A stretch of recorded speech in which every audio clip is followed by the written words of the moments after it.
افصاح سے ہمارا last question ہے، 14 اگست آنے والے ہیں، تو اس حوالے سے آپ کیا پیغام دینا چاہیں گے؟ دیکھیں، اللہ رب العزت نے قرآن مجید میں ارشاد فرمایا، اعوذ باللہ من الشیطان الرجیم، قل بفضل اللہ وبرحمتہ فبذالک فلیفرحوا۔ اللہ رب العزت نے فرمایا کہ جب کسی کو کوئی اللہ کی نعمت، اللہ کا فضل، کوئی اللہ کی طرف سے اس کو خوشخبری ملتی ہے تو وہ خوشی منا لے، خوشی کرے، لیکن وہ خوشی جو ہے اس کا انداز اور طریقہ کار وہی ہونا چاہیے جو انداز اللہ کے رسول صلی اللہ علیہ وسلم نے ہمیں بتلایا، جو آپ نے کیا ہے، ٹھیک ہے نا۔ یہ وطن عزیز ملک پاکستان اللہ کی ہمارے پاس نعمت ہے، یہ اللہ کا بہت بڑا انعام ہے ہم پر۔ اگر اس ملک کی اہمیت، اس کی اہمیت کو جاننا ہو نا تو ذرا کشمیر کے حالات دیکھیں، فلسطین کے حالات کو دیکھیں، چچینیا کو دیکھیں، عراق کو دیکھیں، دیگر ممالک جن پر مسلمانوں پر بڑا ظلم و تشدد ہوتا ہے، جہاں نماز پڑھنے پر پابندی ہے، اذان دینے پر پابندی ہے، جہاں یہ سارے معاملات ہوتے ہیں، تو ان ممالک کو دیکھیں۔ یہ جو ہے اور کئی ایک ممالک ہیں، تو یہ وطن عزیز ملک پاکستان میں آپ دیکھیں، اذانیں دیتے ہیں، نمازیں پڑھتے ہیں، کوئی آپ کو روکنے والا نہیں، آپ کانفرنسیں کراتے ہیں، دعوت و تبلیغ کا کام کرتے ہیں، آپ دروس کرواتے ہیں، تو آپ کو کوئی منع کرنے والا نہیں، روکنے والا نہیں۔ تو یہ اللہ کی بڑی نعمت ہے، اللہ کا بڑا فضل ہے۔ اور سب سے بڑی بات یہ ہے کہ اللہ رب العزت نے جو ہے یہ ملک ہمیں کلمہ طیبہ کی بنیاد پر عطا کیا ہے، تو ہمیں جو ہے نا اس کے حوالے سے بہتر سوچنا چاہیے، بہتر خیال کرنا چاہیے، اس کو ملک کے امن کو، ملک کے اندر جو فضا ہے اس کو بہتر کرنے کی کوشش کرنی چاہیے۔ دیکھیں، اللہ کے رسول صلی اللہ علیہ وسلم کو بڑی ساری خوشیاں ملی ہیں، تو رسول پاک صلی اللہ علیہ وسلم نے اپنی خوشی میں کیسا اپنا انداز اور طور طریقہ اختیار کیا۔ ایک حدیث میں آتا ہے، اللہ کے رسول صلی اللہ علیہ وسلم جا رہے تھے،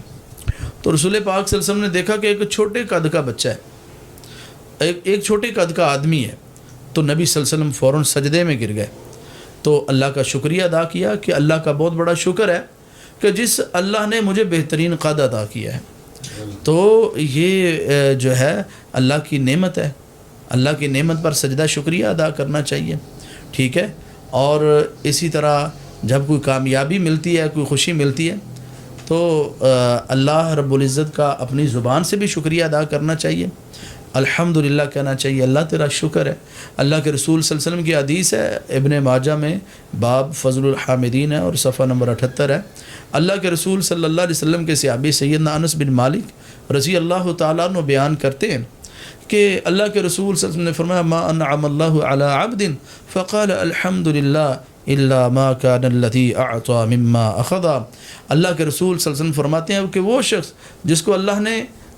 کوئی نعمت عطا کی ہے، کوئی اللہ نے اپنا اس پر فضل کیا ہے، کوئی انعام کیا اس پر، اور وہ اس نعمت کے مل جانے پر یہ بات کہتا ہے، اللہ تیرا شکر ہے، الحمدللہ، الحمدللہ کے کلمات بولتا ہے۔ تو رسول پاک صلی اللہ علیہ وسلم نے فرمایا، الا ما كان الذي اعطى مما اخذ۔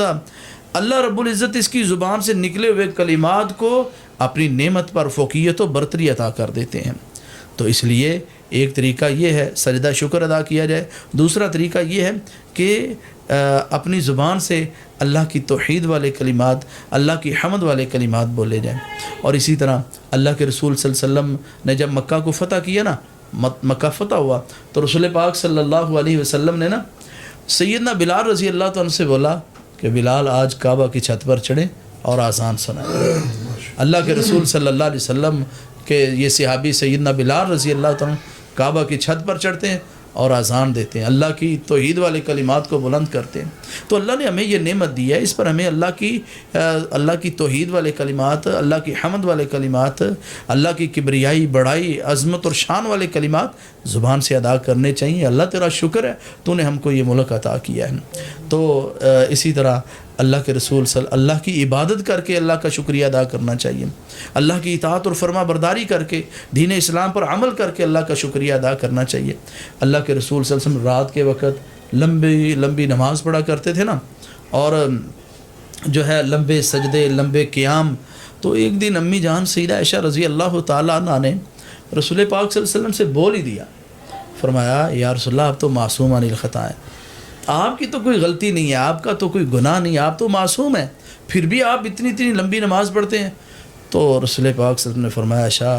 افلا اکون عبدا شکورا، کیا میں اللہ کا شکر گزار بندہ نہ بن جاؤں؟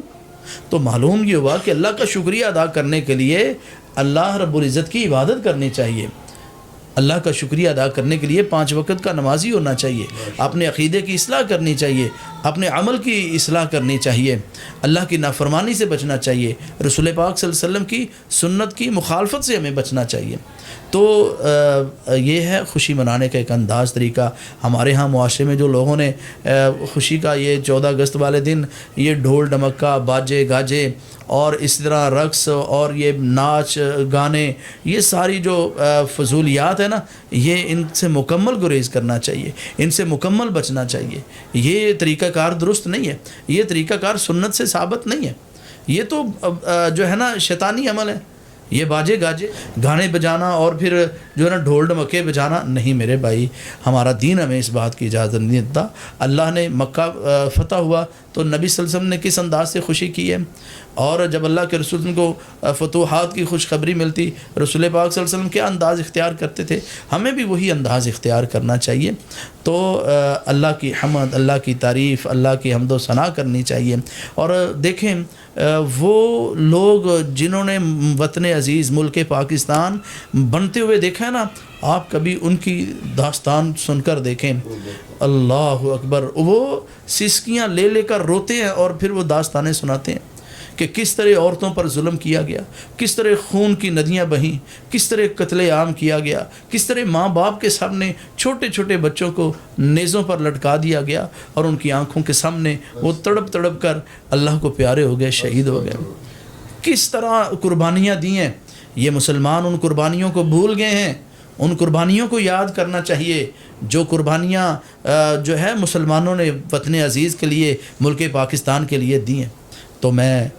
اپنے نوجوان بھائیوں سے، اپنے ملک کے جو باسی ہیں، اپنے ہم وطنوں سے یہی بات کہنا چاہوں گا کہ آپ وہ طریقہ اختیار کریں، اس انداز کو اختیار کریں، ایسے انداز سے خوشی منائیں جس سے اللہ ناراض نہ ہو، اللہ کے رسول صلی اللہ علیہ وسلم کی کوئی مخالفت نہ ہو، جس میں رسول پاک صلی اللہ علیہ وسلم کی کوئی نافرمانی نہ ہو. اور میں یہ پیغام دینا چاہوں گا کہ وطن عزیز اس کی فضا کو، اس کے ماحول کو امن والا بنائیں اور اس کی فضا کو محبت اور پیار سے جو ہے نا لبریز کر دیں. اس ملک میں محبتوں کو بکھیریں، نفرتوں کو نہیں بکھیریں، نفرتوں سے بچنا ہے، اور اس ملک میں پیار، عقیدت اور محبتوں کو بکھیرنا ہے. ہم نے انشاءاللہ اس وطن عزیز کو ایک گلستان کی طرح، ایک خوشبودار جو ہے باغ کی طرح، پھول کی طرح انشاءاللہ بنانا ہے، جہاں سے ہر ایک کو خوشبو آئے. تو میں لاسٹ میں، آخر میں یہ دعا کروں گا کہ اللہ رب العزت ہمارے ملک پر رحم فرمائے، ہمارے ملک میں اللہ تعالیٰ امن کو جو ہے نا وہ نافذ فرمائے، دین اسلام کا نفاذ کر دے، اور ہمیں ایسے حکمران نصیب فرمائے کہ جو دین اسلام سے محبت کرنے والے ہوں، جو آل رسول اہل بیت سے محبت کرنے والے ہوں، جو قرآن و سنت پر عمل کرنے والے ہوں. ایسے اللہ حکمران نصیب فرمائے جو حدود کا نفاذ کریں اور